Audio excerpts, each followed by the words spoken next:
우리가 지난 시간까지는 그 바울이 에베소 성도들에게 그 편지를 하면서 하나님께서 우리 가운데 주신 그 신령한 복, 어떠한 복을 주셨는가?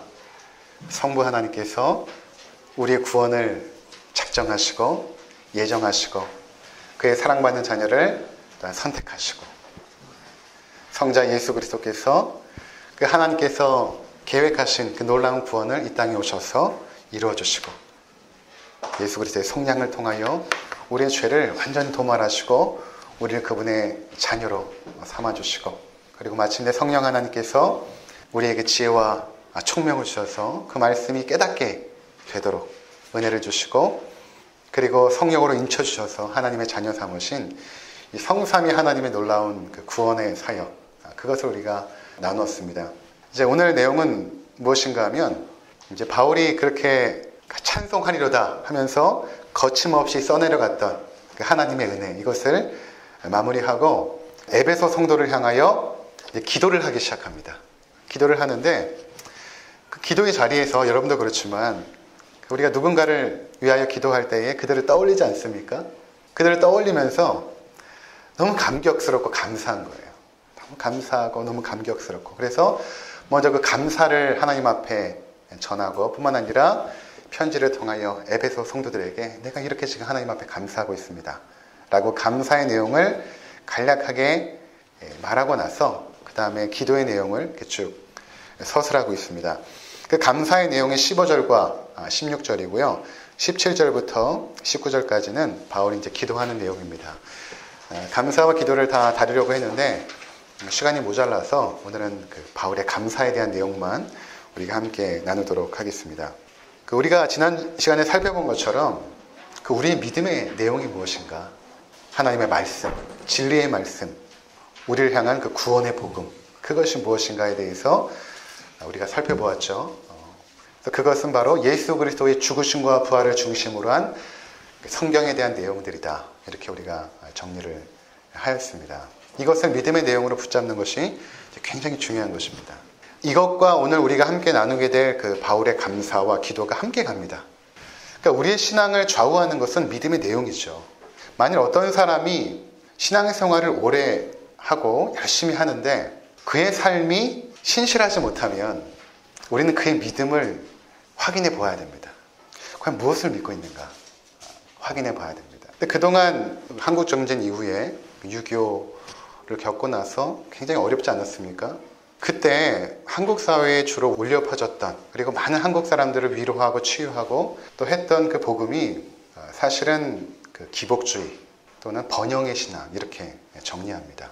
그러니까 예수 믿으면 잘 되고 복 받습니다. 치유되고 병에서 낫고 지긋지긋한 가난에서 벗어날 수 있습니다. 이것이 사실은 70년대 80년대까지 한국 교회의 순복음교회뿐만 아니라 장로교회에서도 이것이 복음으로 둔갑하여서 많이 전달이 되어졌죠. 그래서 사실은 많은 사람들이 교회에 몰린 것도 사실입니다. 그런데 실제로 80년대, 90년대, 2000년 넘어가면서 세상에 드러나는 수많은 사건들마다 기독교인이 연루되어 있는 것입니다. 백화점이 무너진 그 자리에도 그것을 건축했던 사람들은 그리스도인이었고 성수대교가 붕괴된 자리에서도 그리스도인이 있었고 뇌물을 주고 권력을 쟁취하고 하는 그 모든 과정 속에서 그리스도인들이 있었다는 것입니다. 그러면 그들의 그런 신실하지 못한 삶의 모습을 봤을 때 우리는 당연히 의심할 수밖에 없는 것이 무엇을 도대체 믿고 있는가? 무엇을 도대체 믿고 있는가? 결국에 보면 기복주의와 번영의 신앙을 그들의 믿음의 내용으로 붙잡고 있었던 것입니다. 예수 믿고 형통하고 잘되고 성공하면 되는 청년들에게는 주로 청년사역자들이 여러분 성공하십시오. 높은 위치에 올라가서 많은 사람들에게 영향력을 끼치는 그런 인물들로 여러분 성장해야 됩니다. 저도 그런 메시지를 듣고 자랐습니다. 이것을 고지론이라고 말합니다. 여러분 높은 고지 꼭대기에 올라가서 세상을 호령하십시오. 머리가 돼야지 꼬리가 되면 안 됩니다. 우리가 주로 들었던 내용들입니다. 근데 이러한 복음을 듣고 자랐던 우리들 또 그것에 영향을 받았던 우리들의 삶의 모습이 과연 하나님 앞에서 신실했는가? 돌이켜보면 그렇지 않다는 것입니다. 그러다 보니까 우리가 드리는 기도나 우리가 드리는 감사의 내용도 당연히 그런 믿음을 통한 감사, 그런 믿음을 통한 기도를 할 수밖에 없는 것이죠. 그래서 오늘 우리가 살펴보게 될 내용은 무엇인가 하면 바울은 무엇을 기도했고 무엇을 감사했는가? 도대체 바울의 삶을 주관하였던 그 믿음의 내용과 그것이 연관되어서 일어나는 감사와 그리고 그 기도의 내용이 무엇인가? 이것을 우리가 살펴보고자 하는 것입니다. 그러면서 지금 우리의 모습과 얼마만큼 멀어져 있는가? 그리고 우리가 다시금 붙잡아야 될 그 믿음의 내용과 감사의 내용은 무엇인가를 오늘 살펴보고자 하는 것입니다. 바울이 지금 이 에베소서를 기록할 때 로마의 감옥에 있었거든요. 그러니까 연금 상태에서 많은 사람들이 이제 찾아오게 되죠. 물론 묶여있는 상태에 있었지만 그를 위해서 이렇게 집이 마련되어 있었고 편안한 집은 아니었겠죠. 조그만 집이 마련되어 있었고 거기를 지키는 군인들이 늘 순번을 번갈아 가며 로마의 군인들이 지키게 되었고 그를 찾아오는 사람들이 있었습니다. 그때마다 바울이 그들에게 이제 물어보는 것이죠. 성도님, 에베소 성도들은 지금 어떻게 지내고 있습니까? 또 빌립보 성도들은 어떻게 지내고 있습니까? 골로새 교회 성도들은 어떻게 지내고 있습니까? 이제 물어보지 않겠습니까? 그때 바울이 관심, 그러니까 바울의 아주 이 부분은 제가 이제 말씀을 연구하면서도 깨닫게 됐는데 아주 집요할 정도로 이 부분에 관심을 갖고 있는 것이 있습니다. 그것이 무엇인가? 그것이 그들 가운데 일어났을 때, 나타났을 때 바울은 너무 감격하고 감사하면서 기도하지만 그런 부분이 나타나지 않았을 때는 안타까워하는 그런 모습을 우리가 보게 된다는 것입니다. 먼저 여러분 15절을 한번 보시면 이로 말미암아 주 예수 안에서 너희 믿음 모든 성도를 향한 사랑을 나도 듣고, 지금 바울이 듣고 있는 것입니다. 누구에게 들었겠습니까? 그들의 소식을 전달해주는 그 성도들에게서 이제 들었던 것입니다. 근데 어떤 내용을 들었는가? 주 예수 안에서 너희 믿음과 모든 성도를 향한 그 사랑을 내가 들었습니다. 그렇게 지금 말하고 있는 것입니다. 그러면서 16절에 내가 기도할 때 기억하며, 기도의 자리에서 내가 그것을 여러분을 기억할 뿐만 아니라 여러분 안에 나타난 그 놀라운 아름다운 은혜의 모습을 기억합니다. 그러면서 너희로 말미암아 감사하기를 그치지 아니하고, 하나님 앞에 기도의 자리에서 그 감사가 막 터져 나오는 것이죠. 그치지 않는 그 감사를 하나님 앞에 드리고 있는 것입니다. 그리고 그의 기도가 17절부터 진행이 되고 있는 것입니다. 그래서 제가 성경 프로그램에다가 이렇게 한번 쳐봤습니다. 감사. 이렇게 쳤어요. 너무 많잖아요. 그래서 좁혔습니다. 바울이 쓴 그 서신서, 다른 것은 제외하고 바울이 쓴 서신서들만 추려서 바울이 도대체 언제 감사하는가, 그리고 그 감사의 내용이 무엇인가를 정리를 한 것입니다. 우리 한번 먼저 보도록 하겠습니다. 바울이 로마 교회 성도를 기억하면서 감사하는 내용, 로마서 1장 8절 함께 읽겠습니다. 먼저 내가 예수 그리스도로 말미암아 너희 모든 사람에 관하여 내 하나님께 감사함은 너희 믿음이 온 세상에 전파됨이로다. 아멘. 바울이 로마 성도들을 떠올릴 때 감사했던 내용이 무엇입니까? 너희 모든 사람에 관하여 내 하나님께 감사함은 너희 믿음이 온 세상에 전파됨이로다. 너희가 가지고 있는 그 신실한 믿음이 많은 사람들에게 증거가 되었고 전파가 되어졌다. 그래서 나는 너무나 감사하다. 그렇게 지금 말하고 있는 것입니다. 이번에는 고린도 교회를 향한 감사입니다. 고린도전서 1장 4절 함께 읽겠습니다. 그리스도 예수 안에서 너에게 주신 하나님의 은혜로 말미암아 내가 너희를 위하여 항상 하나님께 감사하노니 이는 너희가 그 안에서 모든 일 곧 모든 언변과 모든 지식에 풍족함으로 그리스도의 증거가 너희 중에 견고하게 되어. 아멘. 지금 바울이 너에게 주신 하나님의 은혜를 내가 떠올리니까 너무너무 감사하다.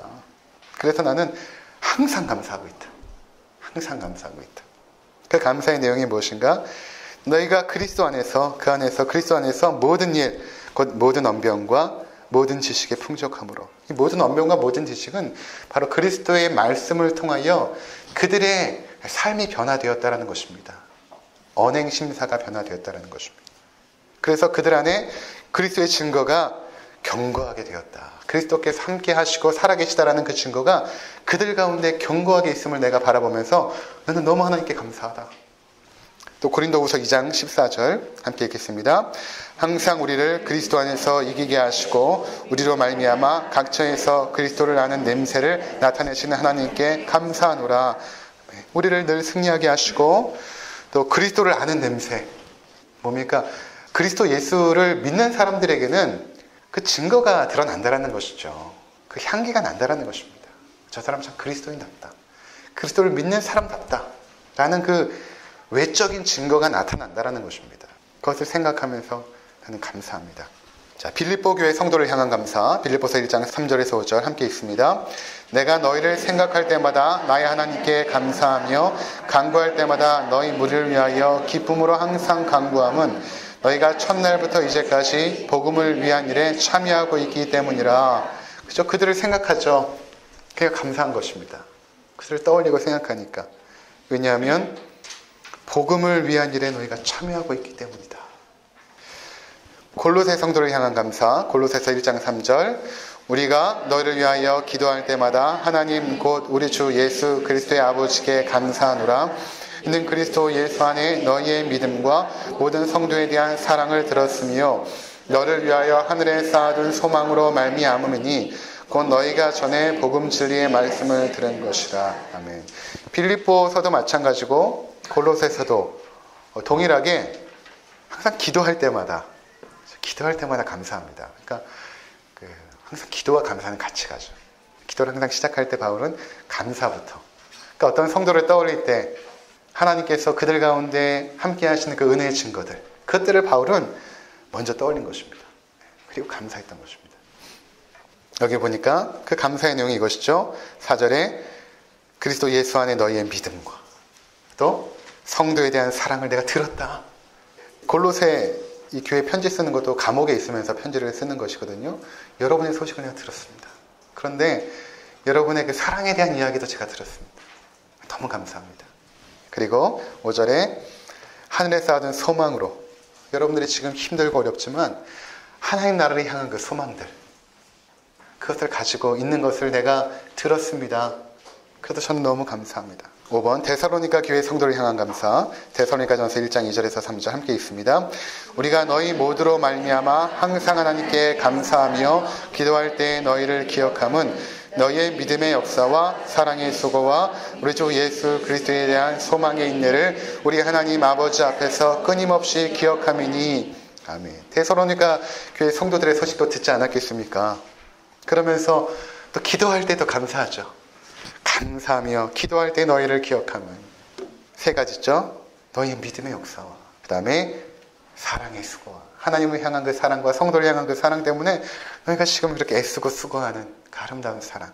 마지막에는 예수 그리스도에 대한 소망이 있는, 예수님께서 재림하실 날을 날마다 소망하는, 그러면서 이 고통 가운데 있는 이 현실의 삶을 극복해 나가는 너희의 모습을 내가 기억하니 나는 감사하지 않을 수 없다. 그렇게 말하고 있는 것입니다. 마지막으로 데살로니가 후서 1장 3절 함께 있습니다. 형제들아 우리가 너희를 위하여 항상 하나님께 감사할지니 이것이 당연함은 너희의 믿음이 더욱 자라고 너희가 다 각기 서로 사랑함이 풍성함이니. 그렇죠. 마찬가지로 너희의 믿음과 너희의 사랑. 여기까지 쭉 보시면서 어떻습니까? 바울이 이 부분에 아주 관심이 있습니다.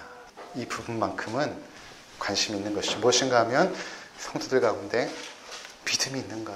이 믿음은 여러분 그 기복주의 아닙니다. 번영의 신앙 아닙니다. 정말로 성경의 진리의 말씀을 믿고 있는가.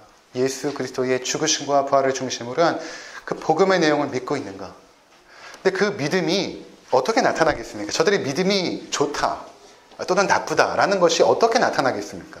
그것은 그들의 말과 행실로 나오게 되어 있죠. 믿음이라는 것은 결국에는 그들의 신실한 삶의 모습을 통하여서 드러나게 되어 있습니다. 야고보서에서 보면 행함이 없는 믿음은 죽은 믿음이다. 이렇게 말하죠. 그러니까 그들의 행함이 그들의 믿음을 보여주는 것입니다. 그러니까 바울이 저들의 믿음이 지금 자라고 있다. 믿음이 지금 성장하고 있다. 믿음이 충만하다. 믿음이 강하다. 라는 것은 그들의 행실이 바로 저들의 믿음을 보여주고 있었다는 것입니다. 뿐만 아니라 바울은 그들이 얼마만큼 하나님을 사랑하는가, 또한 성도들을 사랑하는가. 하나님을 향한 사랑은 여러분 어떻게 나타나겠습니까? 내가 하나님 사랑해요. 그렇게 고백한다고 사랑이 나타나겠습니까? 그렇지 않죠. 하나님을 향한 사랑은 이웃을 향한 사랑으로 드러나게 되어 있습니다. 그러니까 그들이 성도를 사랑하고 이웃을 사랑하고 하는 모습을 통하여서 바울이 깨달은 것입니다. 저들 가운데 하나님의 사랑이 충만하게 임하고 있구나 생각을 하니까 너무 감격하고 감사한 것입니다. 왜냐하면 믿음과 사랑은 하나님으로부터 주신 선물이거든요. 은혜입니다. 내가 노력해서 얻을 수 있는 것이 아니니까. 그러니까 하나님의 은혜의 증거들이 나타나는 그 모습들. 그 속에서 감격한 것이죠. 그리고 세 번째가 소망. 인내하고 견디면서 참으면서 주님 오실 그날을 기대하는 그 소망. 이것에 대해서 관심을 바울이 가졌던 것입니다. 다른 것들이 관심이 아니에요. 우리의 감사와 어떤 차이가 있습니까? 여러분이 최근에 감사한 것은 무엇입니까? 내가 최근에 감사한 것이 무엇입니까?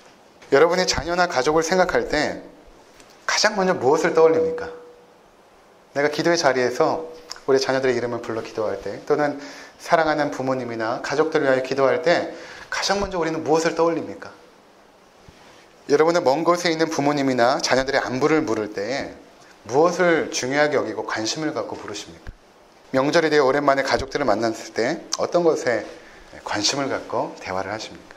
나이가 좀 계신 분이라면 요새 좀 건강이 좀 어떠십니까? 아마 그런 부분에 우리가 관심을 갖고 또 예의상 묻기도 하고 그렇지 않겠습니까? 학생이라면 뭐 공부는 잘하니? 학교 생활은 어떠니? 꿈이 뭐니? 어느 대학에 가고 싶니? 목표가 무엇이니? 이런 거 묻지 않겠습니까? 청년들이라면 뭐 어느 직장 다니세요? 하는 일은 어떤 것입니까? 뭐 사귀는 사람이 있습니까? 주로 이런 것들입니다. 우리의 관심과는 많이 차이가 있죠. 만일 바울이 이제 우리를 찾아와서 여러분에게 물어본다면 이렇게 물어볼 것입니다. 저를 만난다면 지양 형제님, 그리스도에 대한 신실한 믿음을 가지고 계십니까? 이렇게 물어볼 것입니다. 하나님 정말 사모하고 사랑하고 계십니까? 그 사랑이 이웃을 향한 사랑으로 어떻게 지금 드러나고 있습니까? 이렇게 물어볼 것입니다. 심정 형제님, 매일 아침마다 눈을 떴을 때 우리 주 예수 그리스도께서 다시 오시라를 소망하고 계십니까? 지금 힘들고 어렵지만 인내하면서 주님에 대한 소망을 붙잡고 있습니까? 이렇게 물을 것입니다. 이런 차이는 어디서 올까요? 바울과 그리고 성경에 등장하는 하나님의 사람들과 이런 우리의 이 깊은 간극은 어디서부터 오는 것일까요? 그것은 사실은 가치관의 차이입니다. 우리는 대부분 자신이 가치 있게 여기는 것 또는 세상이 가치 있다고 여기는 것에 관심을 가지죠. 자연스러운 것입니다. 가치 있다라고 여기는 것에 관심이 가죠. 그러니까 대부분 카페에서 어머니들 모여서 얘기하는 거 보면 첫 번째가 아파트 얘기고 두 번째가 아이들 교육 이야기입니다. 벗어나지가 않아요. 이게 제일 중요한 거예요, 그분들에게. 우리가 가치 있는 것에 관심을 가지는 것은 자연스러운 일입니다. 우리의 보고 듣는 것을 결정을 합니다. 자연스럽게 내가 가치 있게 여기는 것을 관심 있게 보고 그것에 집중을 하죠. 관심을 갖습니다. 그리고 내가 가지고 있는 돈이나 시간이나 어떤 그 에너지, 노력들을 그것을 얻기 위해서 투자를 합니다. 바울도 이전에는 자신이 가치 있게 여기고 있었던 것이 있었죠.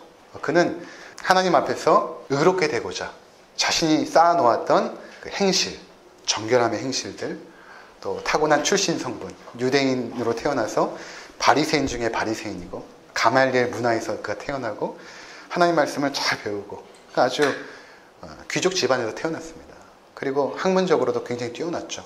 그것이 그에게 자랑이었습니다. 율법의 의로는 내가 흠이 없다라고 말할 정도로 성경에 있는 율법의 내용들을 아주 잘 지켰던. 그런데 빌립보서 3장에 보면 예수 그리스도를 만나고 나서 그가 자신을 발견하게 되니까 그 모든 것을 나는 배설물처럼 여기느니라.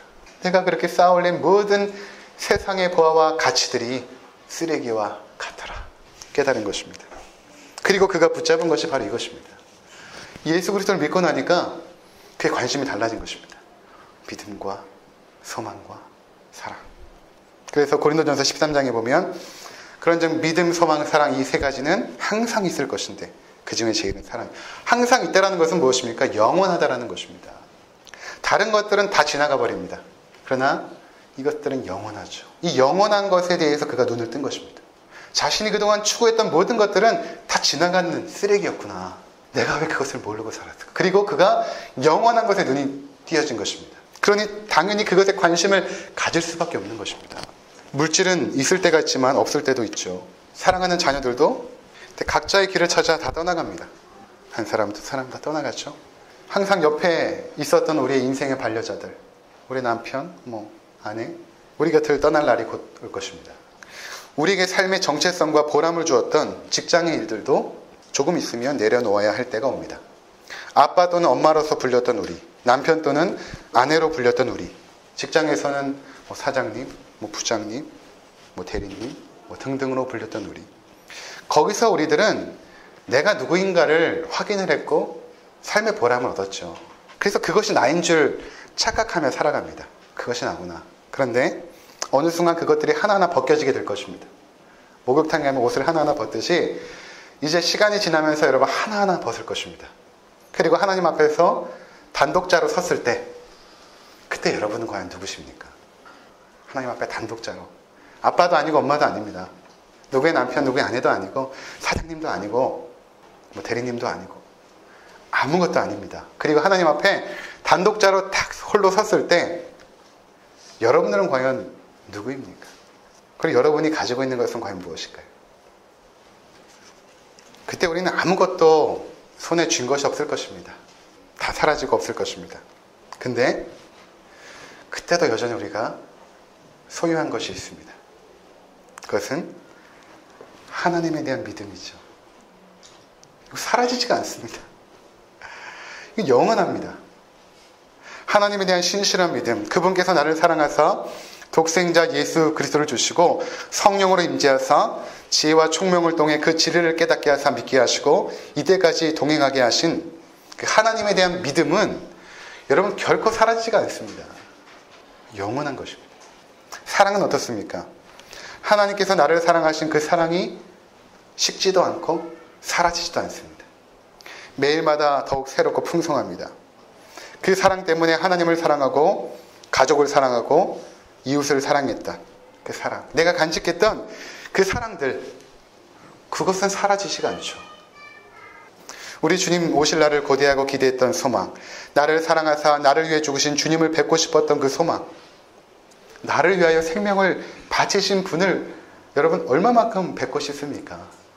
지옥에 가야 마땅한 나인데 생명을 바쳐 나를 살린 분이 있다라고 한다면, 이 세상 어딘가에 살아있다고 한다면 가서 만나고 싶지 않겠습니까? 근데 그분이 이제 오실 것입니다. 그럼 그분을 기대했던 그 소망 사라지지 않죠. 그러니 하나님의 사람들은 자연스럽게 믿음과 소망과 사랑에 관심을 갖게 되는 것입니다. 만약 우리가 이러한 성경적인 그 가치관에 눈을 뜨고 그것을 우리가 진정으로 믿고 깨닫고 있다면 현재 우리에게 주어진 삶의 모습들과 비교하면서 점검해 볼 필요가 있습니다. 내 모습을 좀 점검해 볼 필요가 있습니다. 저부터 시작하여서. 우리의 모습은 어떻습니까? 우리 자녀들이 원하는 대학에 합격하거나 명문대학에 진학하면 난리가 납니다. 이것저것 전화하면서 드디어 우리 아이가 명문대학에 입학했습니다. 그 기쁜 소식을 사방에 알리고 하나님 앞에 헌금도 많이 드리고 감사하고 기도하지 않겠습니까? 하나님 감사합니다. 기도하지 않겠습니까? 하나님 앞에. 그렇다면 우리의 자녀들이 예수 그리스도를 자신의 구주로 고백하고 세례를 받은 날을 여러분 기억하십니까? 그들이 자신의 입술로 나는 죄인입니다. 그런데 예수 그리스도께서 나를 위하여 죽으셨습니다. 난 그분을 믿습니다. 라는 고백을 한 그날 여러분 기억하십니까? 그날 얼마만큼 기뻐하셨습니까? 얼마만큼 주변 사람들에게 그 기쁨을 나눴습니까? 너무 차이가 나는 거예요. 실제로 우리의 믿음을 점검해 볼 필요가 있어요. 내가 정말 성경에서 말하고 있는 가치들을 중요히 여기고 살아가는가? 우리 자녀들이 학교 성적이 오르면 너무 기쁘고 감사하죠. 그렇다면 저들이 하나님을 예배하고 찬양 드리는 모습을 바라볼 때 여러분 그 감격과 기쁨이 있습니까? 우리 자녀들이 예배하고 찬양하는 모습 속에서. 전에 분당에서 사역할 때 일입니다. 이전에 한번 언급드린 적이 있는 것 같은데 제가 신방 갔을 때 이야기거든요. 아주 신실한 권사님이셨어요. 이제 신방을 다 하고 권사님 기도 제목 몇 가지만 말씀해 주세요 했더니 제 아들이 아직 교회 안 나간다고 합니다.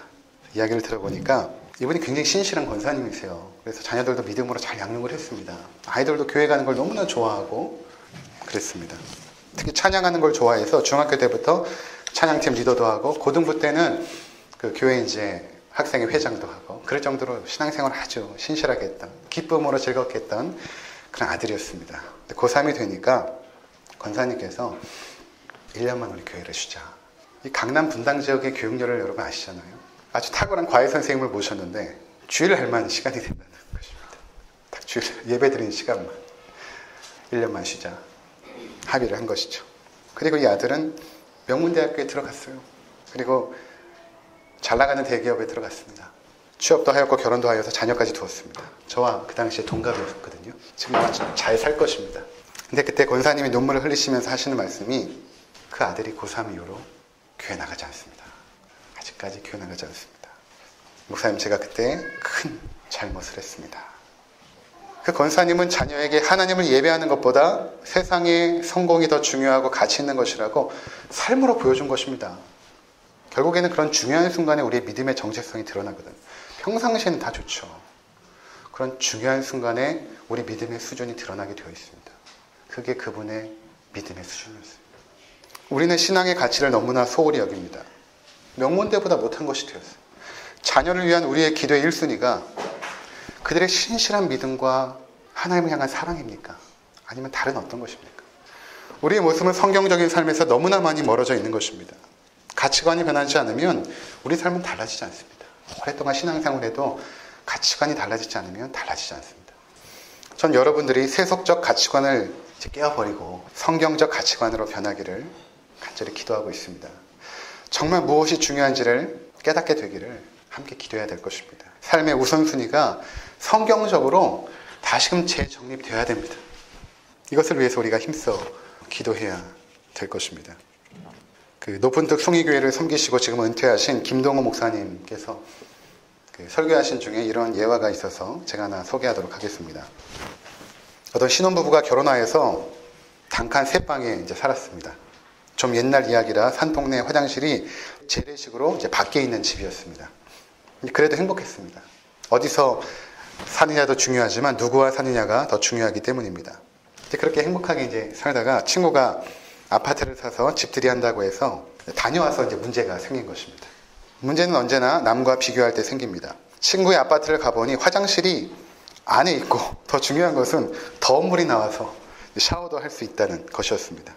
그것을 보고 집에 돌아오니까 우리 집안은 왜 이렇게 초라한가? 상처로 도전을 받은 두 부부가 그날부터 아파트 장만을 목표로 독하게 마음을 먹고 돈을 모았습니다. 그리고 드디어 아파트를 장만한 것입니다. 얼마나 행복했는지 모릅니다. 추운데 밖에 나가지 않아도 되고 또 샤워도 할 수 있고. 근데 아까 친구가 아파트 평수를 늘려 이사를 했다고 집들이를 한다고 해서 또 다녀온 것입니다. 그 집은 화장실이 둘 있는 집이었습니다. 그것을 보는 순간 또 상처가 되었습니다. 아침마다 화장실을 먼저 점거하기 위해서 신경전을 벌이는 자기 집이 집 같아 보이지 않았기 때문입니다. 또 상처로 도전을 받은 두 부부가 계속 허리띠를 동여매고 독하게 돈을 모아서 결국 화장실 둘 있는 아파트를 장만을 하였습니다. 그렇게 몇 년 살다 죽었습니다. 당연한 일이죠.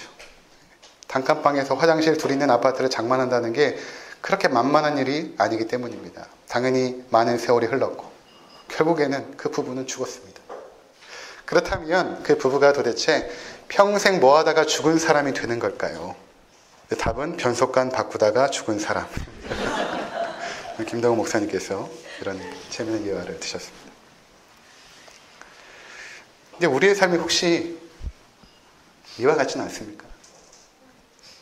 우리가 추구하며 살았던 삶이 모두 헛된 바람을 잡는 것이라면 그처럼 후회스러운 일이 또 있을까요? 그렇다고 지나온 시간을 되돌릴 수도 없는 것이잖아요. 중요한 것은 이제 우리가 앞으로 살아갈 날들입니다. 그래서 우리가 성경에서 말하는 그 믿음의 내용을 다시금 붙잡아야 됩니다. 무엇이 정말 가치 있고 소중한 것인지. 우리가 얻은 이 믿음이라는 이 하나님의 은혜가 얼마나 큰지를 먼저 깨달아야겠죠. 그리고 우리가 받은 그 사랑의 깊이와 넓이가 어떠한지를 깨달아야겠죠. 나중에 에베소서 이제 3장에 넘어가면 또다시 바울이 기도를 하는데 그때 그 기도가 그것입니다. 하나님, 에베소 성도들에게 그 사랑의 깊이와 넓이가 어떠한지를, 하나님의 그 사랑의 깊이와 넓이가 어떠한지를 깨닫게 하옵소서. 나중에 기도하거든요. 우리도 그렇습니다. 그래서 그런 기도가 필요한 것이죠. 그럴 때 우리는 이 땅에서 참으로 의미 있는 삶을 살 수 있게 되는 것입니다. 우리 기쁜 우리 교회, 우리 모든 성도님들은 그러한 가치관에 눈을 뜨시고 관심을 가지시고 그러한 믿음의 길로 나가시기를 주의 이름으로 축원을 드립니다. 기도하시겠습니다.